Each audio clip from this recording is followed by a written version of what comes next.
Mesdames et messieurs, bienvenue dans cette édition de 19h de Nieta TV et voici les titres.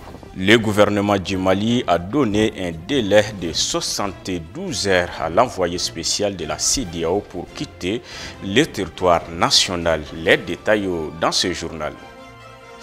La 8e promotion du centre Asia Bintou Mouzahim et la 3e promotion du centre Afsa Bintou Oumar ont mémorisé le Saint-Coran. Elles étaient au total 42 filles à accomplir ce devoir religieux. En sport, le Real Madrid a remporté le Classico face au FC Barcelone de 2-1.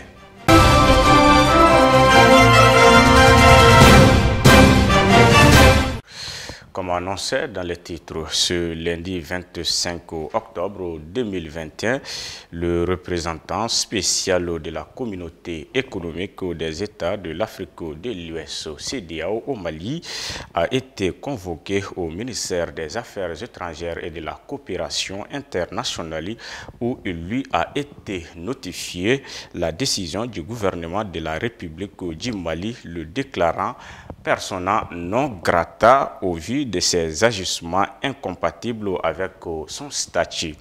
Cette décision intervient après plusieurs mises en garde adressées à l'intéressé à travers sa hiérarchie. En conséquence, un délai de 72 heures lui est accordé pour quitter le territoire national. Le ministère réitère la disponibilité du gouvernement à maintenir le dialogue avec la CEDEAO et à œuvrer ensemble pour la réussite de la transition et la consolidation de nos efforts en vue de renforcer l'intégration sous-régionale dans un esprit de solidarité, de complémentarité, de respect mutuel et de sérénité. Le Conseil de sécurité de l'ONU, dans le cadre d'une visite de travail de 48 heures, a envoyé une délégation au Mali pour des séries de rencontres afin d'échanger sur la situation socio-sécuritaire qui traverse le Mali. C'est en ce sens qu'ils ont été reçus par le chef de l'État, le colonel Assimi Goïta, ainsi que le gouvernement de la transition. Suivant les commentaires avec Maïmouna Koulibaly.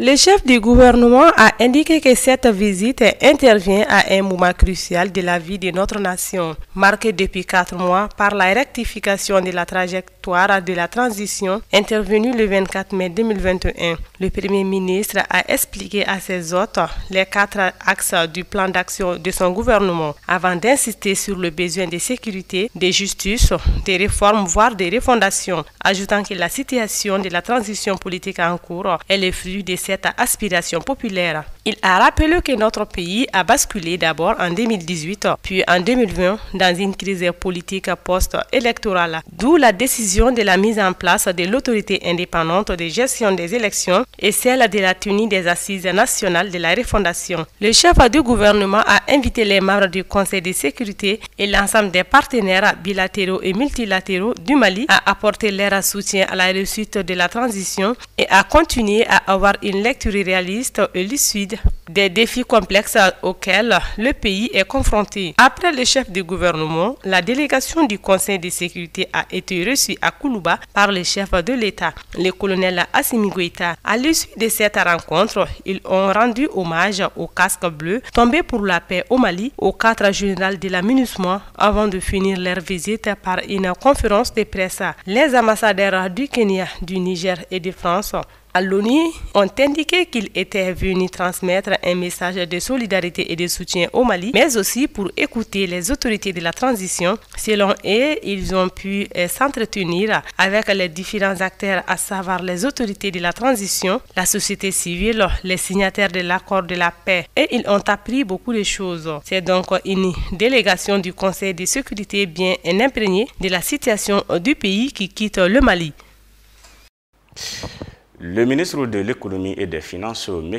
Al-Ousseynou Sanou, et les présidents de 10 collectivités territoriales du Mali ont signé des conventions de financement de projets d'un montant de 38,450 milliards de francs CFA sur le Fonds pour le développement durable. C'était le jeudi en présence du haut représentant du président de la transition pour la mise en œuvre de l'accord. Plusieurs membres du gouvernement, les gouverneurs des régions bénéficiaires, les représentants de l'ambassadeur de la République algérienne démocratique et populaire et de la France. Suivons les commentaires. Cette cérémonie marque une étape importante dans la mise en œuvre du volet développement économique, social et culturel de l'accord pour la paix et la réconciliation au Mali, issu du processus d'Alger signé en 2015 à Bamako, et traduit la ferme volonté du gouvernement de la République du Mali d'avancer sur le sentier de la paix et de la réconciliation et du renforcement de la cohésion sociale, a déclaré le ministre Sanou lors de la cérémonie. À la suite d'un long processus, le comité de pilotage en sa session du 29 avril 2021 a approuvé le financement des 16 projets répartis comme suit. 9 projets dans les régions de Tombouctou, Gao, Kidal, Taoudeni et Menaka. 3 projets dans la région de Mopti. 4 projets dans les régions de Kaï, Kouloukoro, Sikasso et Ségou. Les projets retenus concernent des 3 axes du FDD, à savoir l'axe 2, développement des infrastructures, 8 projets estimés à 26 milliards 694 millions de francs CFA, dont 3 projets réalisation de routes pour 19 milliards 931 millions de francs CFA, 4 projets d'hydraulique pour 5 milliards 87 millions de francs CFA et un projet d'infrastructure marchande pour 1 milliard 676 millions de francs CFA. L'axe 3, développement économique, 8 projets estimés à 11 milliards 756 millions de francs CFA, tous ces projets d'aménagement hydro-agricole.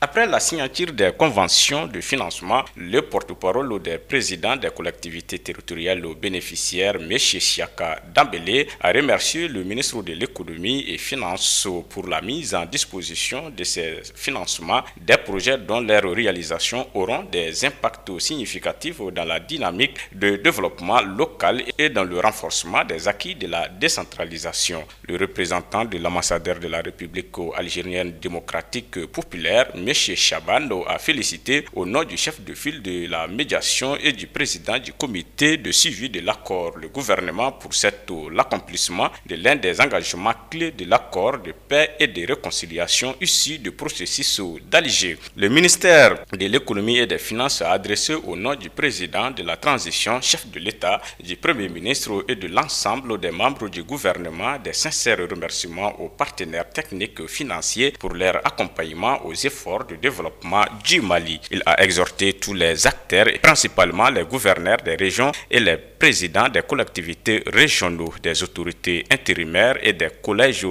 transitoires à assurer un suivi régulier de la mise en œuvre des projets ainsi financés dans le respect des délais impartis et à œuvrer pour la satisfaction des besoins essentiels des populations. Pour rappel, conformément aux dispositions du titre 4 de l'accord, le gouvernement du Mali a élaboré et validé les documents de la stratégie spécifique de développement intégré des régions du Nord en juillet 2017, dont le Fonds pour le développement durable constitue l'un des instruments de financement. Créé suivant la loi numéro 20-18008 du 12 février 2018, le Fonds pour le développement durable est destiné au financement des projets et programmes dans le cadre du développement équilibré de l'ensemble des régions du Mali, conformément à l'un des principes directeur de l'accord. Le gouvernement s'est alors engagé à assurer au fond une gouvernance inclusive respectant les exigences de redevabilité et de transparence administrative et financière. Le gouvernement du Mali a mené les actions ci-après: l'adoption des textes de création et des modalités d'organisation, de fonctionnement des organes de gestion de fonds pour le développement durable, comité de pilotage et de gestion, l'élaboration du manuel de procédures administratives, financières et comptable du Fonds pour le développement durable. Ainsi, à la suite d'un processus de sélection de projets selon des critères d'éligibilité, le comité de pilotage en sa session du 29 avril 2021 tient à approuver le financement de 16 projets pour un coût total estimé à 38 milliards 450 millions de francs CFA. Le montant mobilisé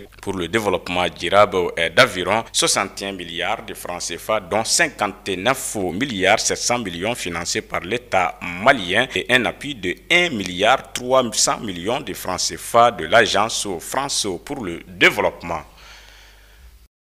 La cérémonie de sortie des 42 filles ayant mémorisé le Saint-Coran a eu lieu hier 24 octobre au Palais de la Culture de Bamako. C'est la 8e promotion du centre Assia Bintou Mouzahim et la 3e promotion du centre Absa Bintou Oumar. Cette cérémonie conjointe avec comme parrain l'imam Mahmoud Diko et la marraine Matoukouné Doukouré dite Ba Dembara. Reportage Aïssata Touré et Moussa Diallo. Elles sont au nombre de 42 filles qui ont mémorisé les Saint-Coran dans 2 centres différents, dont le centre Assia Bintou Mouzahim et le centre Afsa Bintou Oumar. Les directrices des 2 centres étaient très heureuses pour cette cérémonie conjointe et souhaitent que cela soit continuel. Pour le ministre des Affaires religieuses, du culte et des coutumes, cette action est à féliciter. Aujourd'hui, je viens d'assister à la sortie de 42 filles qui ont mémorisé le Coran par cœur dans 2 centres différents au Mali ici. Donc il y a 20 ans de cela, lorsqu'on parlait de cela encore, c'était une utopie, un rêve. Mais aujourd'hui c'est une réalité.